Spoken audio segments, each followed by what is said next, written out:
তো একটা বিষয় হচ্ছে যে, যেটা আপাও বললেন, আমরা আম আম মানে নারীর রাজনীতিতে প্রতিনিধিত্ব নিশ্চিত করতে হবে এবং এত এই যাবৎকালের আ যে ধরনের পুরুষতান্ত্রিক রাজনৈতিক কাঠামোর মধ্যে আমরা আছি, মানে নারী রাজনীতিতে প্রতিনিধিত্ব করতে পারবে সে তার যোগ্যতা নাই, এটা নিয়ে আমার মনে হয় এখন প্রশ্ন করার আর কোনো মানে অবকাশই নেই। কিন্তু আমরা জানি যে, যে ধরনের রাজনৈতিক পরিবেশের মধ্যে নারীরা রাজনীতি করে, এত মানে যেখানে টাকার খেলা, আ কি বলে বা পুরুষতন্ত্রের সাথে নানা ধরনের ধাক্কাধাক্কির খেলা, ব্যানারে জায়গা নেওয়ার খেলা, এগুলো মানে খেলার চেয়েও মানে সংগ্রাম বা স্ট্রাগল কথাটা আমরা বলতে পারি আরকি। সেই জায়গা থেকে অনেকে বলতে পারেন যে, এই সময়ে এসে কেন আমরা নারীর জন্য আলাদা স্পেস চাচ্ছি, নারীর জন্য সংরক্ষণ চাচ্ছি? স্পেস এই কারণে চাচ্ছি যে, নারীরা ইতিমধ্যেই যে সমস্ত জায়গায় গেছে, তারা মানে প্রমাণ করেছে যে তারা প্রশাসন চালাতে পারে, তারা রাজনীতি চালাতে পারে, তারা শিক্ষা প্রতিষ্ঠান চালাতে পারে। সব জায়গায় এটা আসলে একটা প্রমাণিত সত্য। তো সেই জায়গা থেকেই বিষয়টা হচ্ছে যে তার স্পেস দরকার। কারণ রাজনীতিতে নানা কারণে তার স্পেসটা হচ্ছে প্রতিবন্ধকতার মুখোমুখি হচ্ছে।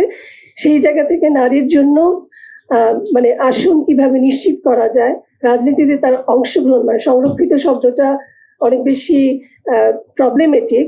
ফলে আমরা বলতে চাচ্ছি যে, নারীর প্রতিনিধিত্ব কিভাবে নিশ্চিত করা যায়, সেই জায়গাটা খুবই জরুরি। সেই জায়গাতে একটা পদ্ধতি ছিল হচ্ছে সংরক্ষিত আসন, এবং যেটাতে কোনো ইলেকশন ছিল না। এবং ডক্টর দেবপ্রিয় ভট্টাচার্য এখানে তুলেছেন যে, এই ধরনের আসনে নারীরা কি ধরনের হীনমন্যতায় ভোগে। ফলে এই ধরনের প্রতিনিধিত্ব প্রকৃত অর্থে নারীর কোনো প্রতিনিধিত্ব নিশ্চিত করে না। ফলে আমার মনে হয় যে, এখানে এই পর্যন্ত নারী আন্দোলনের সকলেরই একটা দাবি ছিল যে, নারীরা যে এখানে আসবেন তারা সরাসরি ইলেকশনটা ফেস করে আসুক। এটা তাদের রাজনীতির একটা প্রাথমিক পাঠও বটে। কারণ আমি যদি রাজনৈতিক মাঠের মধ্যেই না ঢুকি, তাহলে কিন্তু প্রতিবন্ধকতাগুলি ফেস করতে হবে, সেই শিক্ষার মধ্যে, সেই চর্চার মধ্যে আমরা ঢুকবো না। ফলে আমরা মনে করি যে, অবশ্যই নারী জন্য যে প্রতিনিধিত্বের কথা আমরা বলছি, আলাদা করে বলছি সাধারণ আসনের বাইরে, সেটা অবশ্যই সরাসরি ইলেকশনের মাধ্যমে হতে হবে।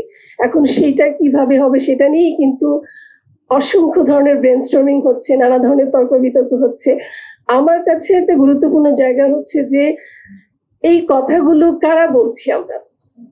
আমরা বিশেষত যারা ওমেন অ্যাক্টিভিস্ট, যারা হয়তোবা সরাসরি ইলেকশনেও যাব না, তারাও তাদের ভেতর থেকে এই দাবিগুলো যতটা না বেশি আকারে আসছে, আমার কাছে মনে হয়েছে যে, যারা সরাসরি রাজনীতিতে আছেন এবং প্রধান যে রাজনৈতিক দলগুলো, তাদের কাছ থেকে কিন্তু এবং তাদের নারী সদস্যদের ভেতর থেকে স্পষ্ট বক্তব্যটা আমরা পাচ্ছি না।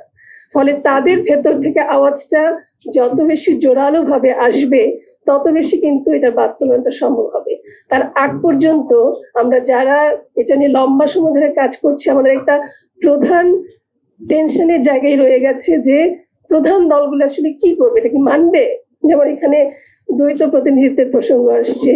তারপর হচ্ছে আমরা যেরকম, আমি এই প্রস্তাবটা আমি আসলে পরে আসছি, পুরোটা মনোযোগ দিয়ে দেখতে পারিনি। আমরা যখন ক্ষুব্ধ নারী সমাজ থেকে একটা প্রস্তাব পাঠিয়েছিলাম, আমরা প্রস্তাব পাঠিয়েছিলাম হচ্ছে যে, ৩০০ আসনের বাইরে হচ্ছে ১০০ অতিরিক্ত নতুন কনস্টিটিউয়েন্সি তৈরি করা, সেটা অন্তত পক্ষে ২টা টার্মের জন্য মেয়েদের জন্য রেখে দেওয়া। অনেকে বলতে পারে যে, তখন তো ওই অঞ্চলের হচ্ছে একজন পুরুষ প্রতিনিধি, রাজনীতি যার ক্যারিয়ার, সে বঞ্চিত হতে পারে। কিন্তু আমরা বলছি যে, আমরা সারা জীবনের জন্য এটা চাচ্ছি না। আমরা ২টা টার্মের জন্য যাচ্ছি, যাতে করে নারীদের অংশগ্রহণটা নিশ্চিত হতে পারে। তো এখন সেই উদারতা রাজনৈতিক দলগুলো দেখাবে কিনা, সেটা হচ্ছে একটা বড় প্রশ্ন। আমরা অনেক কিছু চাইতে পারি।